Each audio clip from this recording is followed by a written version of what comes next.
Welcome back to BTL Productions. Today, we're going to talk about emission laws and how they're almost gone in the U.S.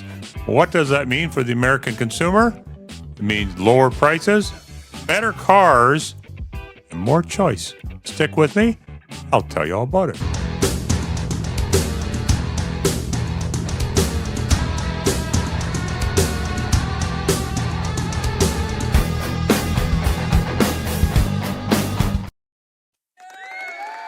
So, as I told you in the intro, there is huge news coming out of Washington about emissions laws in the U.S. More than what I originally had thought that they were actually going to do. No, they are not rolling them back to 2015, 2010, 2008, 2000 standards, whatever. They are eliminating them entirely. I just watched a press conference on this.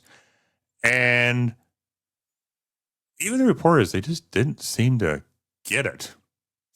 They kept asking the same questions over and over and over. I don't know how much more clear you can be. The head of the EPA said the emissions standards are being eliminated. So how much more clear can you be? That means there's no more smog fines, cafe standards are going, no more mile per gallon rules, which are basically what cafe standards are. And this is happening in just over 40 days. Now, there has to be a 45-day consultation period with the governor, with the public, get the perception on it and see how it goes. But if this clears, this is huge, huge news for the American automotive industry. EPA should not have been allowed to do a lot of the things they did. California definitely shouldn't have been able just to do whatever the heck they wanted willy-nilly. They just make their own rules and regulations because they're better than every other state, I guess. I don't know, whatever. So that's also contained in these changes that are coming, that California will no longer be able to make up its own rules. It has to follow the rules of the rest of the country. I'm sure there will be smog regulations and whatnot as well, but they will have to follow the same rules as every other state. Let me make it clear. Even though I'm in favor of this does not mean, before you get my comments and start jumping all over me, I do not believe in needless pollution of the environment and dumping chemicals into the waterways by manufacturers, et cetera, et cetera, et cetera. No, I don't mean that. I'm speaking for typical American families, bringing them lower priced vehicles, more reliable, better vehicles, and choice, especially regarding EVs. And I will get to that momentarily. So basically, what they were saying in this press conference is that the United States has been fighting a battle it cannot win on its own. And what American people do here regarding their vehicle choices and whatnot has very little effect on the larger scale of things. When you have countries like India, China constantly raising their emissions output, especially to do with manufacturing and that.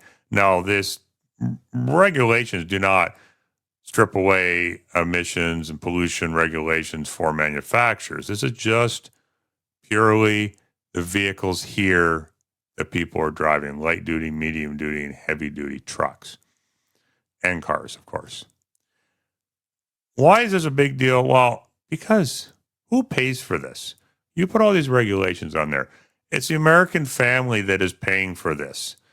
I mean, you're paying for this because you're paying more money for the vehicle. You're paying for this because the price of the vehicle is higher. You're paying for this because all of these things they put on your vehicle lowers the reliability. I mean, the start-stop technology is kind of baffling to me. I mean, I've tested it myself in my truck. There's a switch on there. I can easily turn it off and on as I want. I really see very minimal difference in fuel economy when I have that on. Maybe if I'm strictly in the city, lots of stop and go traffic, I might see a difference. But what else is it doing to your engine? You're constantly starting and stopping your engine, your starter, your battery, your alternate, everything. Like, I want to see the long term effects of this because I've spoken to my mechanic about this, and he is not on board with this stuff here because he believes he can see all the things that it's going to cost you down the road and reliability in your vehicle and things that are going to break. So we'll see down the road about this. However, that technology may no longer be required in the US as part of this bill passing as well. So, what does this mean? Automotive freedom. Car companies are going to be able to build what their customers want, not what the government wants them to build. Now, I've heard this floated around as well. I mean, I'm sure everybody's seen the huge increase in crossover sales in recent years as well. Now, I heard an interesting thing on this. I haven't really researched it in detail, but it does kind of make sense. When you put something in the crossover category, it is now categorized as an SUV and doesn't have as stringent fuel economy standards on it. So, of course, the companies are going to want to pump more of these out because they're cheaper and more easy to build, and they don't have to have the mile per gallon standards that a car does, which were totally unrealistic in most cases, unless you want some real small econo box. I don't know. I'm not really sure. I need to research that a little bit more, maybe do a video on that in the future. But anyhow, people are going to be able to buy what they want here. And this is going to float over into the EV mandates, which are going to be gone as well. And it'll be gone in California as well. I've never been a supporter of EV mandates. Anybody who's watched my channel knows this. I am not an EV car hater, so don't get my comments. Oh my God, you're a EV hater. Oh, no, I'm not an EV hater. If you want to buy an EV, go buy an EV. But people should not be forced to buy an EV. And I think with a lot of these changes in regulations, you're going to see that as well. If you want higher miles per gallon and you want to save money on fuel, buy hybrid. You still got the gas engine, but you're going to have a lot more efficient gas engine in there as well if you really want to do that. But anyhow, California will not be able to set its own rules here. They follow everybody else's. No more EV mandates, lower price cars, better cars, and more choice. Now, my 2 cents on this as well is that this is a golden opportunity for General Motors, Ford, and Stellantis if they use it wisely. Use the next 4 to 5 years, put out some of the most exciting cars ever seen in North America. High horsepower, whatever engines you want to put in them. And in addition to that, you're not going to have as much emissions things on the vehicles.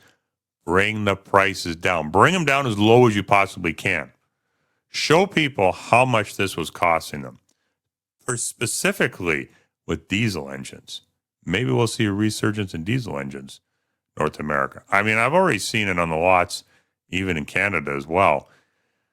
There is far more 3.0 liter diesel Escalades on that lot that they're selling than V8 Escalades because they get amazing gas mileage. And you take off some of this emissions stuff on here, you're probably going to get even more miles per gallon out of it. People are going to love it. So why do I say this? That's because should a Democratic government get in power in another 4 years, they're going to try to roll all this back, put everything back where it was. But if people have had a taste of how much this is costing them, they're not going to be in support of it. And it's going to be very difficult for them to do this. Not impossible, but very difficult. And even if they do put some of it back on, at least they may not be able to bring it back to where it was before. That's my advice to the big three. Hopefully they make good use of this opportunity. Anyhow, I'm interested to see, what do you guys think? Tell me in the comment section below what you think of this. Are you excited about this? Do you think this is great news? Do you think this is horrible? Do you think this is a tire degradation of the environment and you're worried about this? Tell me that too. That's fine. Be sure to like, comment, and subscribe as well. Hit that notification bell so you'll know when I upload a new video. Anyhow, that's my view from behind the wheel. I look forward to seeing you guys in the next video. And until then, have yourselves a great day.